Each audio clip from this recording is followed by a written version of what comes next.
Hello friends, চলে এসেছি নতুন ব্লগ নিয়ে। তো আমরা গেছিলাম সুন্দরবন।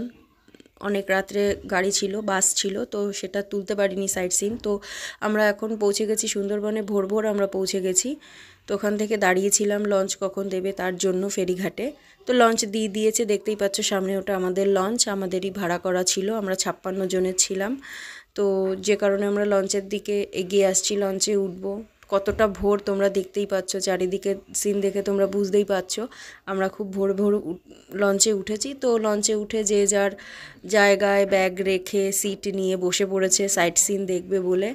তো আস্তে আস্তে বেলাটাও বেড়েছে, দেখতেই পাচ্ছ চারিদিকে শুধু জল আর জল। তখনও খুব একটা সকাল হয়নি।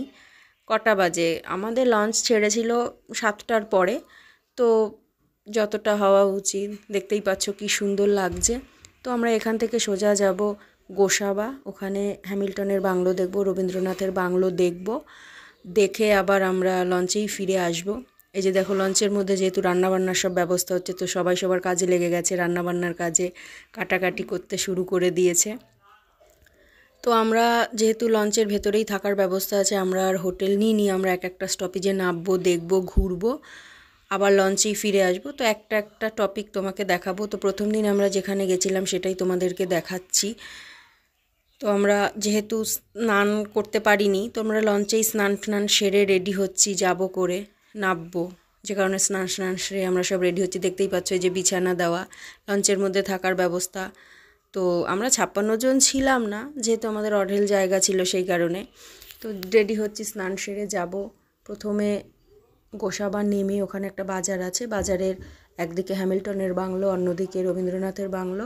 তো আমরা আমাদের লিটিল চ্যাম্প রেডি যাওয়ার জন্য।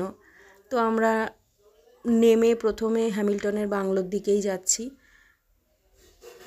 দেখতেই পাচ্ছ বাজারের মধ্যে দিয়ে যেতে হয়। মা জিজ্ঞাসা করতে করতে আগে যাচ্ছে আর আমরা পেছন পেছন যাচ্ছি। প্রথমে হ্যামিল্টনের বাংলোটা রাস্তা থেকেই দেখা যায়, তবু আমরা ভেতরের দিকে ঢুকেছি তোমাদেরকে দেখাবো বলে। তো দেখতেই পাচ্ছ এই যে দূরে, এমন কিছু ওখানে নেই, বাংলোটাই আছে। হয়তো আগে কখনো কিছু ছিল, এখন আর সময়ের চক্রে কিছুই নেই। পুকুরটা রয়েছে, বাংলোটা রয়েছে কাঠের বাংলো, সেটাও বন্ধ, চারপাশ পুরো ফাঁকা। তো আমরা এগিয়ে গেলাম সামনের দিকে। এই যে দেখতে পাচ্ছ দরজা বন্ধ করা, ভেতরে কিছুই দেখা যাচ্ছে না। উকি ঝুঁকি মেরেও দেখার কিছুই নেই, পুরো ফাঁকা, এখন আর কিছুই নেই। তো আমরা দেখে ফিরে এসেছি, এখন যাচ্ছি রবীন্দ্রনাথের বাংলো দেখতে। ওটা বাজারের অন্যদিকে, একটা বাজারের ডান সাইডে, একটা বাঁ সাইডে। তো আমরাই পৌঁছে গেছি। ওই 5-6 মিনিট করে হাঁটতে হবে, হাঁটলেই পাওয়া যাবে। তো ওই গেট দেওয়া, এখানে ঢুকতে টিকিট লাগছে, 5 টাকা করে টিকিট। যে কজন যাবে তার পার হেড সে দেবে। তো আমরা টিকিটের জন্য দাঁড়িয়েছিলাম, এখন ভেতরের দিকে যাচ্ছি। গেট খুলে দিয়েছে। মা দেখতেই পাচ্ছ আগে আগে ঢুকে গেছে, আমরা পেছন পেছন যাচ্ছি। এখানে একটা পার্ক মতো রয়েছে, এখানে একটা কাঠের বাংলো আছে। রবীন্দ্রনাথ ঠাকুর বয়সকালে এখানে এসেছিলেন কিছুদিন। তো বাচ্চাদের জন্য বিভিন্ন খেলার ব্যবস্থা রয়েছে, আর এই বিভিন্ন রকম ফুল গাছ লাগানো। বন্ধুরা, এই ফুলগুলো তো আমি চিনি না, বাবা বলেছিল, নাম ভুলে গেছি। তো তোমরা যদি কেউ জানো তো আমাকে প্লিজ কমেন্টে জানিও। ওই যে দেখতে পাচ্ছ কাঠের বাংলোটা এপাশে, ওই যে, আর চারপাশে সব ফুল গাছ লাগানো। পাশে একটা পুকুর রয়েছে।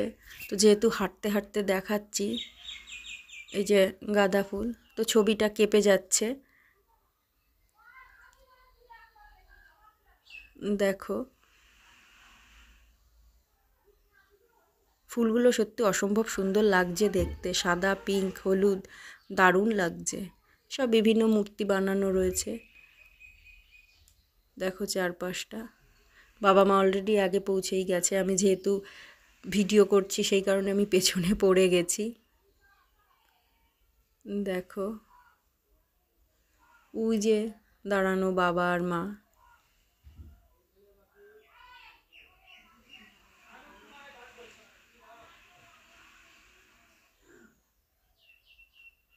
চারপাশে বিভিন্ন সব মূর্তি বানানো, বাঘ, সিংহ, যেহেতু একটা পার্ক মতো, তো যা যা থাকতে পারে। তো আমাদের এই যে দেখতে পাচ্ছি সামনে পুকুরটা রয়েছে। এবার ফিরে আসব। তো দেখ রবীন্দ্রনাথ ঠাকুর, দেখা হচ্ছে নেক্সট ভিডিওয়, টাটা।